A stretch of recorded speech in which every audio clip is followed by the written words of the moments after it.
Bayangkan saat internet baru mulai hadir dalam hidup kita. Ketika modem berbunyi keras setiap kali tersambung, di masa itu ada satu nama yang menguasai dunia maya, yaitu Yahoo. Nah, Yahoo itu bukan hanya sekedar website aja, tapi itu adalah pintu utama menuju internet.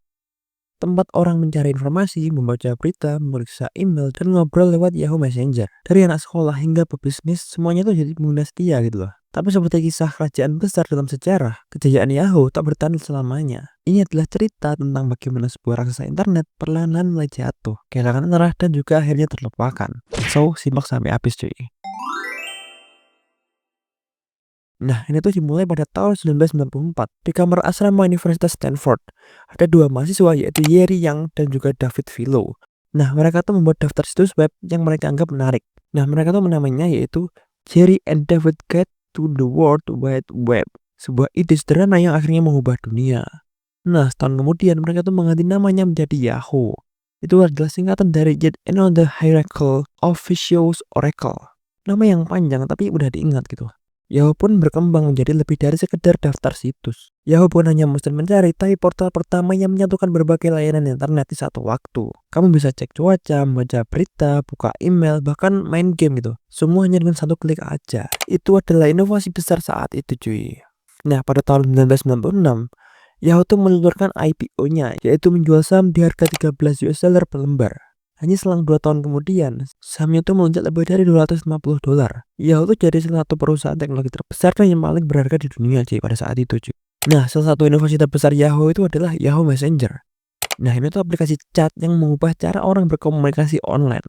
Dengan suara notifikasi khasnya, Yahoo Messenger jadi tempat nongkrong virtual bagi banyak orang cuy, anjay. Nah, meskipun Yahoo itu berada di puncak kejayaannya, keputusan-keputusan buruk mulai menghantuinya cuy, mulai merusak segalanya. Nah, salah satunya itu adalah menolak tawaran Microsoft pada tahun 2008 untuk membeli Yahoo dengan harga 44,6 miliar US dollar. Nah, ini tuh hampir 3 kali lipat nilai perusahaan saat itu cuy. Alih-alih menerima tawaran tersebut, Yahoo memilih untuk tetap berdiri sendiri. Nah, selain itu ada juga kesalahan besar, yaitu mereka tuh menolak Google saat Google itu masih kecil.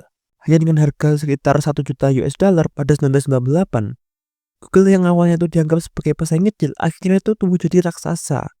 Dan sementara Yahoo terjebak dalam keputusannya. Nah, seiring waktu Google tuh berkembang pesat gitu malahan di bidang pencarian dan juga iklan digital, mengalahkan Yahoo dalam kompetisi iklan online. Dan sementara itu, Yahoo itu gagal beradaptasi dan juga terus mengandalkan model bisnis lamanya. Nah, pada tahun 2006, Yahoo itu membuat keputusan kontroversial yaitu membeli Tumblr seharga 1,1 miliar US dollar. Harapannya sih Tumblr bisa menarik pengguna muda ya, tapi malah berujung rugi gitu. Dan akhirnya dijual dengan harga yang lebih rendah. Di sisi lain, Yahoo itu tidak bisa berinovasi dalam hal teknologi cuy. Saat Facebook naik dengan media sosialnya, dan Google merilis Android serta aplikasi mobile, Yahoo itu terus berkutat dengan layanan lamanya, itu cuma website aja gitu cuy. Jika keputusan buruk itu belum cukup, datanglah masalah besar lainnya, kebocoran data masif yang merusak kepercayaan pengguna. Nah, pada tahun 2013, Yahoo mengalami kebocoran data terbesar dalam sejarah internet, yaitu sebanyak 3 miliar akun pengguna terpengaruh cuy, mencakup nama, email, tanggal lahir, dan juga informasi lainnya. Jadi hampir seluruh penggunanya itu terdampak gitu. Namun Yahoo itu baru mengungkapkan kebocoran ini pada tahun 2016. 3 tahun setelah kejadian. Ini tuh merusak reputasi perusahaan karena pesaing seperti Google itu sudah lebih cepat menangani masalah serupa cuy. Kepercayaan yang sudah rapuh semakin hancur tuh. Dan banyak pengguna mulai berpindah ke Gmail yang lebih aman. Nah, akibat kebocoran ini, Yahoo tuh dihukum denda besar dan juga harus ubah kebijakan keamanannya.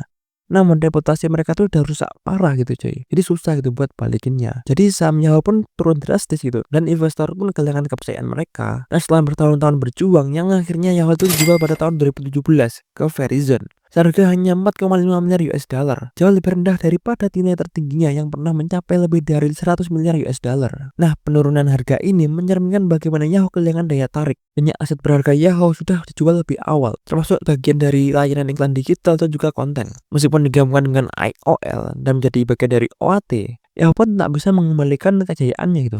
Semakin banyak karyawan Yahoo yang meninggalkan perusahaan karena mereka tuh merasa kejayaannya itu sudah selesai gitu, sudah berlalu. Nah, saat ini meski masih beroperasi di bawah Verizon, Yahoo tuh tak lagi jadi pemain utama di dunia teknologi cuy. Nah, ini tuh jadi pengingat gitu bahwa perusahaan besar sekalipun bisa tersingkir gitu jika tidak bisa beradaptasi cuy. Nah, Yahoo yang dulu jadi simbol internet, ini adalah kisah tentang bagaimana teknologi bisa meruntuhkan raksasa. Saat keputusan yang salah diambil dan peluang tak dimanfaatkan, jadilah begitu cuy. Jadi sepenting itukah inovasi cuy. Nah, kisah Yahoo itu adalah pelajaran penting di dunia teknologi. Inovasi adalah segalanya seberapa besar apapun kamu hari ini, jika berhenti berkembang, kamu akan tertinggal cuy, kamu akan ditinggalkan. So, pernahkah kamu merasakan kejayaan Yahoo? Atau masih punya akun Yahoo sampai sekarang? Coba silahkan komen cuy. Mungkin segitu aja pembahasan dari gua. Terima kasih sudah nonton, jangan lupa like, subscribe, dan juga komen cuy. Sampai jumpa di video selanjutnya.